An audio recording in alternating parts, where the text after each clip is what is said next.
Assalamualaikum warahmatullahi wabarakatuh. Apa kabar teman-teman? Mudah-mudahan sehat semua ya. Sehat jasmani, rohani, dilancarkan segala urusan dan aktivitasnya, diberkahi segalanya. Amin ya rabbal alamin. Baik teman-teman, sudah lama sekali ya sama saya nggak pernah upload, nggak pernah bahas karena ya itulah something sesuatu. Oke lah, tanpa basa-basi langsung aja. Ini kita coba cek and recheck Pi Network seperti biasa. Pi Network banyak banget ya teman-teman ya.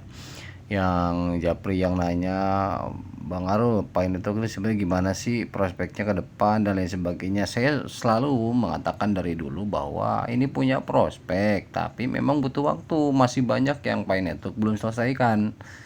Jadi artinya saya gini loh, di media sosial teman-teman mungkin banyak yang baca di Twitter atau di apa segala macam, tanggal sekian lah ada ini, tanggal sekian ada ini, bakal apa segala macam bla bla.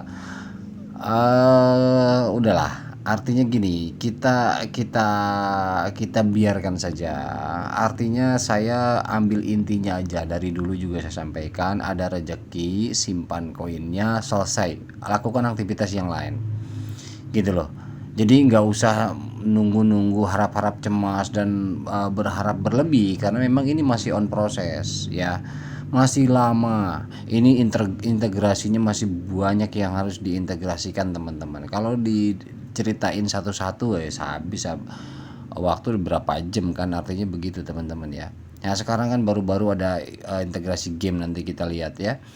Kemudian apa namanya, ISO juga baru diaktifkan kemarin tanggal berapa ya, tanggal 22 ya, tanggal 22 kemarin ketika sebenarnya kan Pi Network sudah approve ya dari beberapa tahun yang lalu untuk masalah ISO ini. Udah ready lah gitu kan. Cuman baru diaktifkan kan kemarin barengan XRP dan lain sebagainya itu tanggal 22 kan.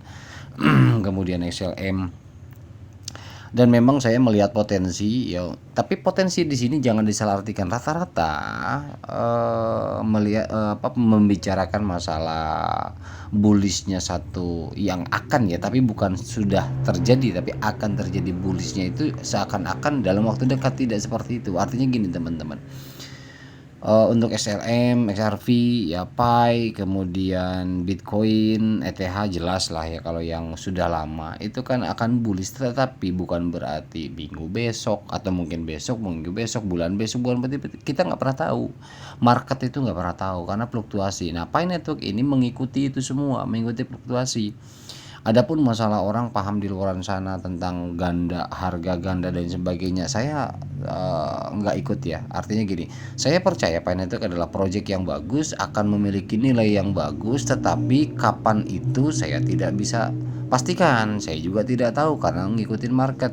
Lagi-lagi kuncinya adalah organik ya, tumbuh organik. Tapi kalau misalkan wah, bulan depan tanggal sekian, tanggal ini, tanggal itu, mana ada yang terjadi? Nggak ada yang terjadi satupun tanggal yang makanya orang-orang di di X itu ya, itu sangat-sangat pada berani loh.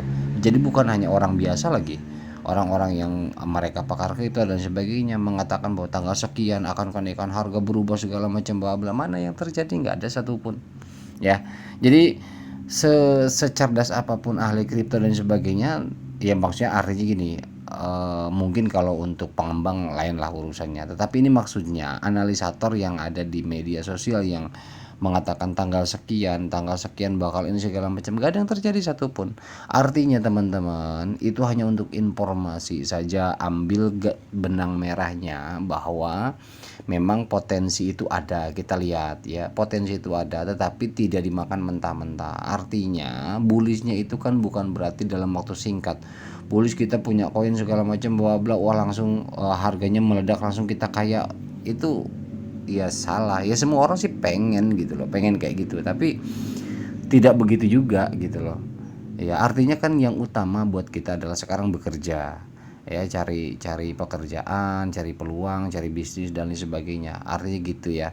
Tapi kalau masalah seperti ini adalah yang masih on proses ya, jangan terlalu di apa namanya, jadi akhirnya melupakan yang lain gitu loh. Yang lain juga penting ya gitu teman-teman, karena saya melihat teman-teman banyak yang japri atau apa segala macam, "Bang, tanggal sekian bener nih bakalan begini-begini, kemudian pasti harganya begini." Itu aduh, apa ya, saya udah malas gitu. Makanya saya juga nggak terlalu banyak cincong ke sana kemari lah untuk masalah ini project, karena masih lama, masih on progress itu. Bagi yang memang meyakini ini ada punya potensi seperti saya memang meyakini Pi Network ini punya potensi besar. Nah, tetapi tahun kapannya kita nggak pernah tahu, karena masih butuh dan banyak sekali ya integrasinya. Wah, bejibun, nggak kehitung lah. Artinya sekarang baru yang masuk Pentools aja, yang saya ketahui ya sejauh ini baru 2 yang legal masuk Pentools dimodalin ya, artinya power by Pi Network ya. Di bawah naungan Pi Network baru 2 game, sama yang kemarin tuh apa ya, ada beberapa lah ya, ada 2 lah kalau yang saya ketahui. Mungkin nanti nambah lagi, ada beberapa segala macam. Jadi gitu teman-teman ya. Nah, oke, kita langsung aja untuk Pi Network ini kita lihat di website jaringan Pi-nya. Ini teman-teman, kalau untuk cek di sini ada di community, di blog teman-teman. Nah, teman-teman di sini kan bisa lihat ya. November tanggal 6 ada update, kemudian November tanggal 14 ada update, kemudian November 28 ada update informasi, artinya begitu. Ini informasi pekerjaan mereka ya, pencapaian mereka yang telah Pi Network capai, artinya begitu teman-teman. Ini semua proses nih CD game ya. CD game itu apa? Nah, ini teman-teman, oke, kita ini CD game, lihat. Nah, ini CD Game adalah sebuah pengembang atau platform game yang sekarang aktif membangun game-game yang terintegrasi dengan Pi Network ya. Tujuannya ini membuat ekosistem gaming Web 3, yaitu game yang memakai teknologi blockchain kripto di dalamnya, sehingga pengguna Pi bisa memakai kripto tersebut untuk transaksi, reward, voucher game dan sejenisnya di game-game CD nanti ya. CD Game sedang mengembangkan platform berbasis HTML5 ya, versi 5. Kan ada HTML3, HTML4, nah ini HTML terbaru yaitu HTML5.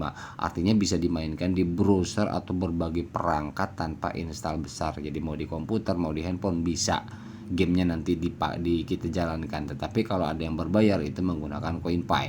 Versi awal dijadwalkan diuji sekitar kuartal pertama 2026. Jadi kalau kita coba ke seperti ini nih teman-teman. Nah, kita ketik misalkan di browser Google CD Game misalkan ya. Nah, ini ada CD Game ya. Di sini ada juga informasi Pi Network, Pi partner with CD Game katanya. Nah, ini CD Game-nya ini. Ini belum apa namanya? Belum benar-benar bisa gunakan, belum rilis, hanya tampilan seperti ini. Nah, ini makanya di sini kan ada powered by Pi Network ya. Jadi teman-teman, ini Twitternya juga ada di sini ya. Kita klik aja, teman-teman bisa lihat di Twitter CD Game, dipantau. Artinya teman-teman yang suka game ini bisa nanti melibatkan ketika yang berbayar atau apa ya, tokenisasi. Artinya game ini menjadi salah satu utilitas eksternal daripada Pi Network, karena tokenisasinya gunain Pi Network. Nah, ini ada Twitternya, silahkan dipelajari aja ya, dicari-cari tahu aja. Ini hanya sekedar apa namanya, informasi saja teman-teman ya. Jadi ini update ya, dalam 1 bulan aja ada 3 ya, belum besok. Jadi kalau masalah misalkan Pi itu akhir tahun bakal meledak, bakal sekian, maaf, buat saya itu apa ya, paham yang keliru gitu loh. Jadi artinya ini on proses dan tumbuh organik. Nah, termasuk yang masalah ganda itu saya nggak punya paham ke arah sana. Karena kenapa? Karena memang itu panjang kali lebar ya, jelimet jelasinnya. Karena kenapa? Karena yang ganda ini kan ya apa ya, artinya nggak bisa berlaku begitu saja, nggak semudah yang diucapkan. Uang, oh, utilitas ganda segala macam ya, mungkin oke, teman-teman bisa mengatakan saya ketertinggal info lah, apalah segala macam ya. Tetapi hukum yang ada di dunia kripto sejak dulu sampai sekarang itu memang tetap tidak berubah, harus ada yang dipatuhi. Regulasi-regulasi kripto tidak serta-merta asal bicara, asal mengatakan bahwa akan ganda segala macam bla. Sementara tidak semudah itu, karena ada regulasi tertentu terkait masalah finansial ini kan sangat rumit ya. Artinya perizinan dan legalitasnya juga butuh proses, butuh waktu. Jadi nggak segampang misalkan oh kita kan ada utilitas, kita kan komunitas besar, tidak begitu juga. Itu yang harus kita pahami teman-teman ya. Nah, kemudian teman-teman mungkin ngelihat di di X ya, di akun X itu ada Pibeng ya, Pibeng protokol. Nah itu hampir setiap hari dia update Pibeng protokol itu. Jadi gini teman-teman, ada saya kadang lucu juga, tapi ya saya nggak mau komen, takutnya malah jadi menyinggung orang gitu loh. Artinya ada yang mengatakan bahwa Pibeng segala macam, kita tukar di Pibeng koin Pi akan GCP. Itu dari mana gitu? Pibeng juga artinya satu pengembang eksternal, bukan core team ya. Itu pengembang eksternal di luar core team inti, dan dia juga harus memenuhi regulasi-regulasi daripada finansial dunia. Jadi artinya Pibeng ini adalah tetap dia tunduk pada peraturan dan tidak bisa menentukan harga sendiri. Aplikasi apapun namanya, sedahsyat apapun namanya, kalau menurut saya berhubungan dengan finansial dan terutama terintegrasi dengan Pi Network sendiri ada di teman-teman bisa baca di bentar. Nah, di privacy policy-nya ini kan ada aturan bahwa itu tunduk ya, Pi Network itu tunduk pada peraturan yang berlaku atau perundang-undangan dunia kripto yang berlaku, terutama juga yang ada di Amerika karena memang server dan lain sebagainya basisnya di Amerika ya, ada peraturan tertentu. Jadi ini masih sangat banyak sekali ya integrasi dan regulasinya. Jadi sabar aja teman-teman ya. Saya nggak terlalu banyak membahas juga tentang Pi itu, bukan apa-apa, karena apa ya, maksud saya teman-teman kalau untuk sekedar informasi ya bisa cari di blog, cari di Twitter segala macam, informasi saja dulu. Tetapi kalau untuk tiba-tiba meledak misalkan grafiknya langsung hijau lurus ke atas itu kan belum belum ya memang kita harapkan semua, cuman yang namanya organik itu ngikuti market, kita patokannya tetap di bursa teman-teman ya. Jadi bukan semau sendiri harga sekian GCP. Teman-teman yang mengatakan bahwa GCP, iya memang mungkin ada ya di luaran sana yang memperjuangkan untuk itu komunitas. Bahkan saya kalau saya mengatakan bahwa ABC segala macam ya paling juga lu bang ketinggalan info, lu kalau kayak gitu nggak ngerti Pi Network kayak gimana, peraturan Pi Network, target Pi Network kayak gimana, lu nggak paham bang ya nggak. Oh yang bener itu GCP, kita punya segala macam bla bla. Ya udah, saya anggap aja saya nggak tahu, saya nggak ngerti gitu ya teman-teman ya. Anggap aja saya nggak tahu, nggak ngerti. Tetapi ya let's see, kita lihat, karena memang yang dibilang Nicholas bahwa ini tumbuh organik itu ya jabarannya luas ya, salah satunya seperti sekarang on proses semua ini organik, artinya begitu. Adapun masalah lambat dan sebagainya ya kita sendiri kan bukan pengembang ya, saya nggak mau sotoy juga kan gitu ya. Oke, itu aja teman-teman ya yang dapat saya sampaikan. Oh iya, satu lagi mungkin ini. Nah, ini ada info ya yang saya simpen, ini ingin saya jelasin juga, tambahin. Sekretaris Keuangan mengatakan mereka akan menghapus hambatan regulasi untuk Bitcoin dan kripto. 4 tahun ke depan akan menjadi tahun yang sangat liar. Nah, di sini kan Sekretaris Keuangan USA di sana mengatakan mereka akan menghapus hambatan regulasi. Nah, ini kan memang ada regulasi yang menghambat kripto di Amerika ini. Nah, itu akan segera dihapus teman-teman. Memang itu betul adanya, dan nah di sini kita harus pahami. Mereka pun mengatakan 4 tahun ke depan akan menjadi tahun yang sangat liar. 4 tahun loh. Bukan 1 tahun, bukan 1 bulan. Jadi ini pun butuh proses. Ya. Walaupun Amerika beli Bitcoin banyak segala macam, kenaikannya itu tetap proses, bukan berarti hari ini langsung meledak berubah harga dari misalkan contoh dari $1 menjadi $1.000, bukan begitu gitu loh. Jadi ada prosesnya, ada tahapannya. Kemudian di sini CEO BlackRock Larry Fink ya. Larry Fink berkata, kami akan memanfaatkan tokenisasi setiap aset keuangan. Nah, memang untuk zamannya tokenisasi ya, ETF BlackRock XRP hanya masalah waktu saja. Dia pun mengatakan yang Lawrence Fink ini mengatakan hanya waktu saja. Artinya memang membutuhkan waktu lama gitu loh. bisa setahun, bisa 2 tahun ya, artinya makanya 2030 ini ya kita nggak tahu apa yang akan terjadi. Jadi kalau misalkan kita pengen ada perubahan harga yang drastis signifikan dalam waktu kurun cuman hitungan hari atau minggu ya, apa ya, ya agak sulit juga kalau menurut saya gitu loh, ya is impossible. Oke, kemudian IMF juga aneh. IMF ini tokenisasi dapat mempercepat, dan ini juga mengomentari tentang masalah perubahan pergeseran ke zaman tokenisasi ya. Semua tertokenisasi. Misalkan Telegram udah ada Ton yang megang ya. Kemudian game apa kayak tadi aja CD game ya, Pi Network yang megang. Kemudian apa juga medsos juga ya, ke media sosial seperti Twitter segala macam ada juga tokennya nanti. Akan banyak dari sekarang. Sudah banyak ya token-token yang melibatkan media sosial seperti Facebook segala macam, itu ada tokennya. Ya, termasuk juga apa namanya?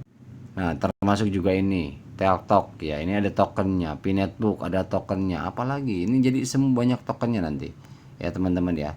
Jadi memang token, cuman di sini IMF mengatakan tokenisasi dapat mempercepat dan mempersingkat pasar keuangan, tetapi efisiensi dari teknologi baru seringkali disertai risiko baru. Betul, kalau ada teknologi baru ada risiko baru juga. Tonton video terbaru kami, oke ya, seperti itu. Jadi kalau ada yang teknologi baru ya pasti ada juga lah risiko yang baru. Oke, anggota Kongres Begic yang mengatakan AS akan membeli 1 juta Bitcoin segera. Nah, ini pun belum dilakukan. Artinya mereka kan gembar-gembor Amerika ini ingin menguasai kripto ya teman-teman ya. Ingin menguasai kripto, dunia kripto tentunya, dan gak mau kalah dari Cina, katanya seperti itu. Nah, tetapi kan bukan serta-merta. Misalkan anggaplah beli Bitcoin, ya memang ada kenaikan, tetapi kan tidak langsung berubah begitu aja dalam hitungan menit, hitungan jam, nggak begitu teman-teman ya, karena semua berhubungan dengan market, real market gitu. Oke, kemudian ini dari Vincent ya, ini mantan core team ya, yang udah resign dari core team inti. Mekanisme GCP mungkin mewakili, nah ini masalah GCP nih teman-teman ya, saya pengen menyampaikan bahwa GCP mungkin mewakili bagian dari visi jangka panjang ekosistem Pinotic dari. Nah, mekanisme GCP mungkin mewakili bagian dari visi jangka panjang ekosistem, ini yang harus dipahami. Ini teman-teman takutnya salah memahami.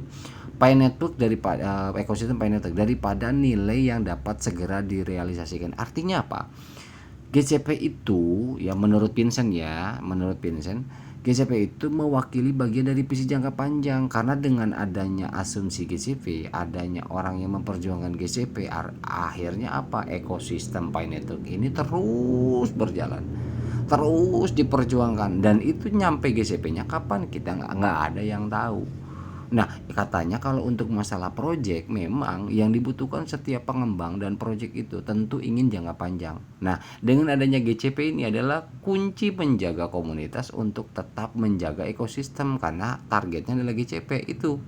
Nah, katanya Vincent daripada nilai yang dapat segera direalisasikan, artinya nilai direalisasikan itu misalkan anggaplah tiba-tiba jebret $10 gitu, Network, daripada begitu tiba-tiba anjlok lagi turun. Nah, itu kan fluktuasi market, sementara ekosistem nggak kuat. Nah, ini kalau targetnya ke sini, ekosistem dulu berarti yang jalan. Nah, kalau yang saya pahami dari maksud Vincent seperti itu. Apakah ini benar-benar dapat berkembang menjadi dukungan mainnet dan saluran asetisasi, masih harus dilihat katanya. Jadi masih harus dilihat kata si Vincent. Jadi kalau masalah ini akan dijadikan aset dan token asetisasi ya, atau mendukung daripada mainnet GCP ini, ya tetap masih harus dilihat. Pengguna GCP mohon meneruskannya. Oke, gitu. Jadi tidak serta-merta teman-teman ya. Jadi lagi-lagi kuncinya ingat ya, yang ngikutin channel saya dari awal, ini adalah organik, itu jabarannya luas, organik itu ya, silakan aja dipelajari, dipahami ya. Kemudian selanjutnya ini kita ngobrol waktu juga teman-teman ya, udah terlalu panjang. Ini sekuritas Amerika ya telah menyetujui ETF spot, katanya pertama di Amerika Serikat. Nah, ini langkah di Amerika ya, langkah besar memang, dan ini akan berimbas. Kenapa saya bahas tentang XRP dan lain sebagainya kayak tadi di awal ya, ini karena ini akan tetap berpengaruh kepada Pioneer teman-teman, termasuk juga sekuritas Amerika ini yang membuat ETF spot ini kan tetap punya pengaruh nantinya. XRP juga mendapatkan izin apa segala macam, ISO inilah itulah. Nah, termasuk Pi Network juga ya. Makanya teman-teman kan di grafik juga atau di bursa juga sekarang bisa lihat ketika Bitcoin naik, Pi Network ikut naik ya. Kadang Bitcoin turun, Pi Network ikut turun. Jadi masih terpengaruhi dengan market seperti itu teman-teman. Nah, jadi gitu ya. Jadi ini udah ada spot. Nah, ini kemarin sempat beredar di media sosial Twitter seperti ini, ada surat ya yang mengatakan bahwa pelimpahan kekuasaan kepada Kosashi Nakamoto ini fake ya. Ini hoax teman-teman, ini nggak bener ini. Ini ada aja gitu ya orang yang bikin-bikin kayak gini apa gitu. Udah jelas head office-nya itu adalah Nicholas gitu loh. Ini maksudnya apa, dan jabarannya ini tanggung jawab apa segala macam dijelasin, pengurusan apalah segala macam dilimpahkan kepada Kosashi Nakamoto juga, dan ini fake ya, ini hoax teman-teman. Jangan jadi kayak gini-gini tuh kadang kalau kita nggak hati-hati ini kita bisa tertipu, akhirnya keluar harapan-harapan aneh-aneh gitu loh ya. Oke, kemudian nah ini Vincent juga mengatakan di sinilah adanya Pi Network, di bursa-bursa inilah yang ada Pi Network, yang sudah ada silahkan aja dicek and recheck ya gitu teman-teman. Oke, itu aja teman-teman yang dapat saya sampaikan. Mudah-mudahan informasi ini bermanfaat ya. Mohon maaf kepanjangan. Lagi-lagi saya berusaha menyampaikan apa yang ingin saya sampaikan kadang-kadang, tapi saya juga emang lagi kurang intens ya. Ya saling doain aja lah teman-teman ya. Saya memiliki beberapa problem ya, mudah-mudahan dilancarkan ya. Oke. Aduh, sampai batuk tuh. Oke, itu aja teman-teman. Seperti biasa video ini panjang dan no edit ya, mohon maaf bila ada salah kata. Wabillahi taufiq hidayah. Assalamualaikum warahmatullahi wabarakatuh.